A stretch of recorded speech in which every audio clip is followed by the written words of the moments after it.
Philippine troops have been taking part in one of the largest ever military exercises.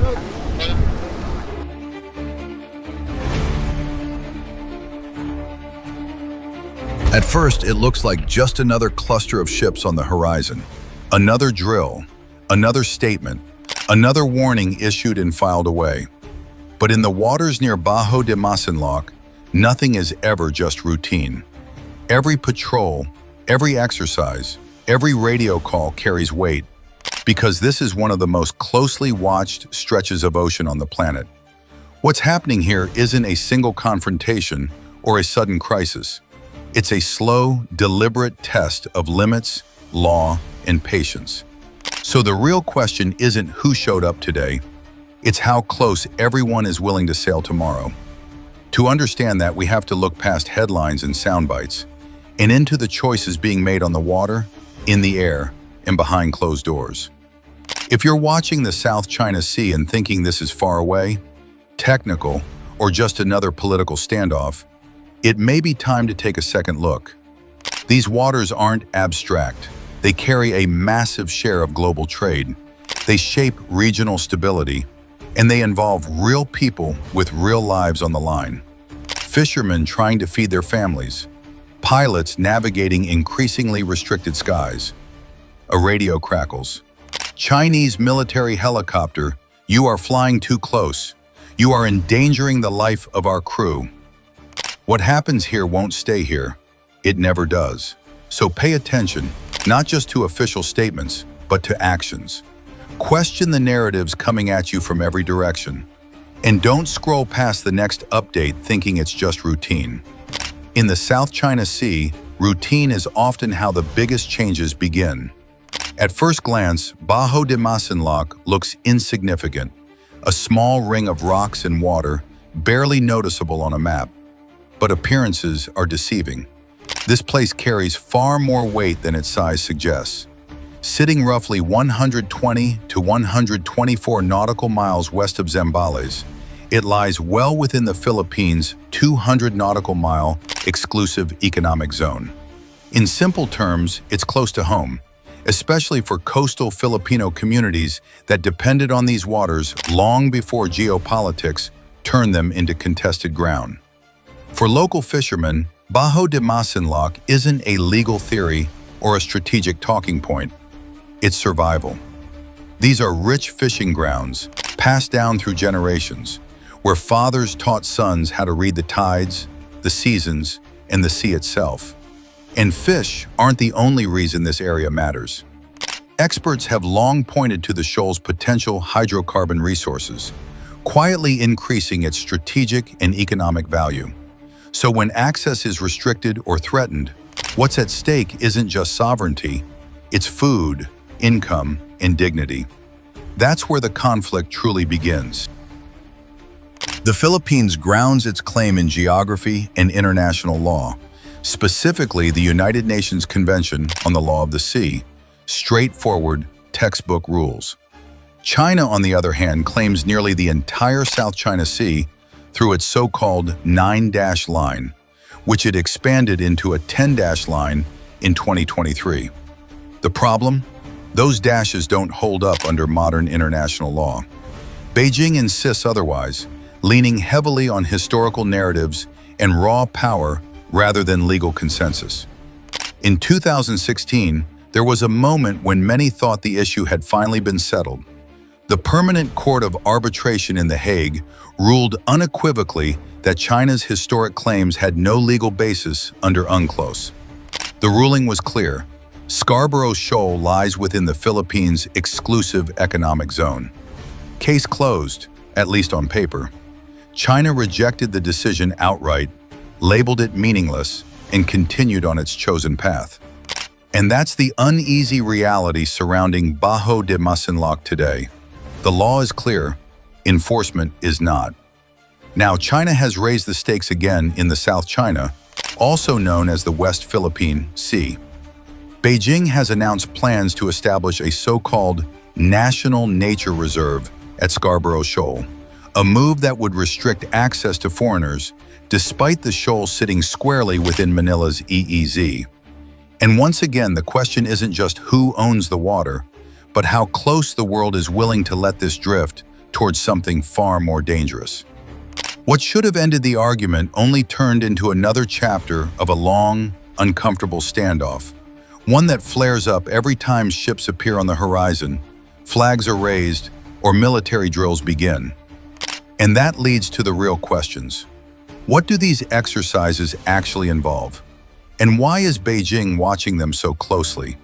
This isn't a one-week show of force. These drills stretch from January 21st through March 31st, 2026. More than 2 full months of continuous military coordination in some of Asia's most sensitive waters. That's long enough to send a message, long enough to test patience, long enough to make everyone nearby pay attention. At the center of it all is the armed forces of the Philippines, operating side by side with units from the US Navy and US Air Force. And they're not alone. Australia, Canada, and Japan are set to join in at different stages. The signal is subtle, but unmistakable. Manila isn't standing by itself anymore. Earlier joint operations already made that clear. The U.S. destroyer USS John Finn, sailing alongside Philippine Navy ships like BRP Antonio Luna, wasn't a photo op. It was proof of real, working coordination. Out at sea, the focus is practical and intense. Naval patrols and surface warfare drills dominate the shipping lanes. Coordinated maneuvers, tracking targets, rehearsing responses. This isn't a parade, it's muscle memory being built. Above the water, aircraft and helicopters run surveillance and reconnaissance missions, sharing live data, syncing movements, and watching the same stretch of sky and sea. This kind of coordination only works if every side understands exactly how the others think under pressure. Then there's interoperability, the unglamorous but essential backbone of modern alliances. Passing exercises, joint tactical drills, shared procedures. Different militaries learning to operate as if they were one. Same playbook, same tempo, same expectations. Because in a real crisis, confusion costs lives, and hesitation invites disaster. Officially, the goals sound calm and careful. Improve readiness, strengthen deterrence, uphold a rules-based international order. But read between the lines and the message is clearer. These exercises are reassurance to allies, to fishermen back home, and to a public tired of watching its waters challenged. As one AFP statement put it, the drills highlight the enduring US-Philippines alliance and reaffirm a shared commitment to maritime security. Translated into plain English, the Philippines is practicing how to hold its ground, not with shouting, but with preparation. And in the South China Sea, preparation sends its own message. Before a single warship powers up or a fighter jet lifts off, something far less dramatic goes out. A notice. Dry, technical, easy to overlook. Notams and notices to mariners don't grab headlines, but they change behavior.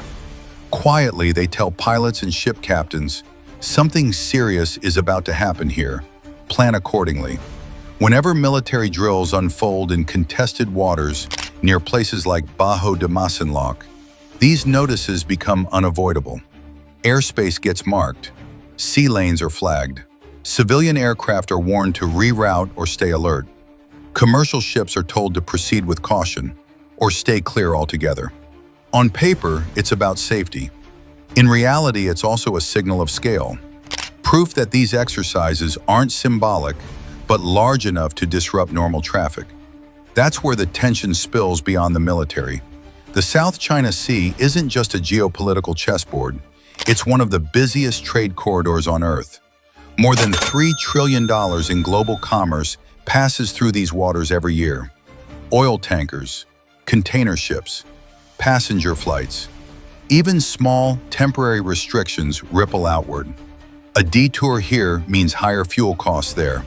A delayed flight sets off missed connections, lost cargo windows, and insurance recalculations. What makes this especially unsettling is where it's happening. These notices don't hover over empty ocean. They sit directly over routes people depend on every day. Routes airlines, shipping companies, and coastal economies rely on to survive. That's why NOTAMs in the South China Sea are never just about safety. They're a reminder of how quickly military activity can brush up against civilian life. No explosions, no shots fired. Just a warning that the margin for error is shrinking, and that everyone, not just the navies involved, is now part of the equation. China didn't take long to respond, and it didn't do it quietly. Almost immediately, Beijing filed formal diplomatic protests, accusing the Philippines of provocation and, more pointedly, of inviting outside powers to interfere in what China insists is a regional matter. The language was sharp, familiar, and deliberate. In Beijing's version of events, Manila isn't defending itself. It's destabilizing the region by letting Washington and its allies sail too close for comfort. But the real response isn't just happening in official statements or behind podiums. It's unfolding on the water, in the air, and along some of the most crowded trade routes on the planet. Chinese military sources have been dropping hints, sometimes subtle, sometimes not, about stepped-up naval and air patrols near Bajo de Masinlock. More ships, more aircraft, more eyes watching from above. Officially, Beijing says these moves are necessary to firmly respond to provocations and violations by other countries. On paper, it sounds calm, defensive even. Out on the water, it feels very different. China consistently presents itself as the guardian of sovereignty and regional stability, the steady hand trying to keep order. But its deployments tell a heavier story. Long-range bombers, advanced Type 055 destroyers, some of the most powerful surface warships in the Chinese fleet. From Manila's perspective, this isn't reassurance, it's pressure, a deliberate show of force meant to remind everyone who holds the bigger stick. And none of it is accidental. China's messaging is carefully calibrated. Protest loudly, patrol visibly, but stop just short of crossing a line that could spark open conflict. The goal isn't war, it's control. Control of the narrative, control of the pace. Signal resolve without escalation, warn without firing. Above all, send a clear message. Beijing is watching every move near Bajo de Masinlock, and it wants that presence to be felt, constantly. From the Philippines' point of view, this isn't about flexing muscle or provoking a giant. It's about something far simpler, the right to defend what it says is undeniably its own. Philippine officials have been consistent. Military exercises in the West Philippine Sea, they argue, are a lawful expression of sovereignty and a necessary step to enforce maritime jurisdiction. Put plainly, if a country can't operate freely in its own waters, what does sovereignty even mean? That belief doesn't just show up in drills. It shows up in paperwork and persistence. Protest after protest filed over Chinese ships Manila says are operating illegally under both Philippine and international law. One statement puts it bluntly. The Philippines strongly protests China's approval of a so-called Wangyan Island National Nature Reserve. Bajo de Masinlock is a long-standing and integral part of Philippine territory, over which it has sovereignty and jurisdiction. Many of these incidents barely make headlines. A Coast Guard vessel lingering too long, fishing boats shadowed, a water cannon fired, small moments on their own, but together, they form a pattern the Philippines says it can no longer ignore. At the center of Manila's case is the 2016 ruling by the Permanent Court of Arbitration. For the government, this isn't ancient history. It's the legal anchor for everything it does in these waters. Officials cite it again and again, not emotionally, not opportunistically, but insistently, as proof their position is grounded in international law. And for people on the water, that ruling isn't abstract at all. Fisherfolk groups talk about lost income, shrinking access, and the fear that comes with working under the watch of foreign vessels. For them, sovereignty is simple. It's whether they can fish without being chased away. This is where alliances come into play. Manila openly acknowledges that partnerships, especially with the United States, are essential. Not because the Philippines wants confrontation, but because deterrence works best when you're not standing alone. The phrase, free and open Indo-Pacific, may sound diplomatic, even rehearsed, but behind it is a hard-learned lesson. In contested waters, law needs backup. For the Philippines, these alliances aren't about picking sides. They're about making sure its own side doesn't vanish. And what's happening near Bajo de Masinlock doesn't stay there. That's the uncomfortable truth. These drills and the reactions they trigger are part of a much larger struggle playing out across the Indo-Pacific. ASEAN countries are watching closely, even if they're not all saying the same thing out loud. Some stick to quiet diplomacy, careful not to provoke Beijing. Others are slowly, visibly moving closer to US-led security arrangements, convinced neutrality is getting harder to maintain. And it's easy to see why. The South China Sea isn't just a regional flashpoint, it's a global artery. A massive share of the world's maritime trade flows through these waters every day. Energy shipments, food supplies, consumer goods, all moving through corridors now crowded with naval patrols and military warnings. When tensions rise here, insurers worry. Shipping costs creep upward. Markets take notice. Beneath the calm surface, great power competition is deepening. Every drill, every protest, every patrol adds another layer to that rivalry. Officially, everyone insists these exercises are defensive. And maybe they are. But the sea doesn't care about intentions, only distance. With so many ships and aircraft operating in tight spaces, the real danger isn't a deliberate decision to start a fight. It's a mistake, a misread maneuver, a radio call that comes seconds too late. History already offers warnings: close encounters, aggressive shadowing, even collisions near the shoal. None planned, all dangerous. That's why hotlines, confidence-building measures, and ongoing diplomacy matter more than they sound. They're not signs of weakness, they're safety nets. What's unfolding near Bajo de Masinlock doesn't offer easy answers. It's a layered situation shaped by history, law, power, and the everyday lives of people who depend on the sea. For some, this is about sovereignty and legal rights. For others, it's about security, deterrence, or maintaining influence. And for many, especially fishermen and coastal communities, it's about something far more immediate: access, safety, and stability. That's why these moments matter.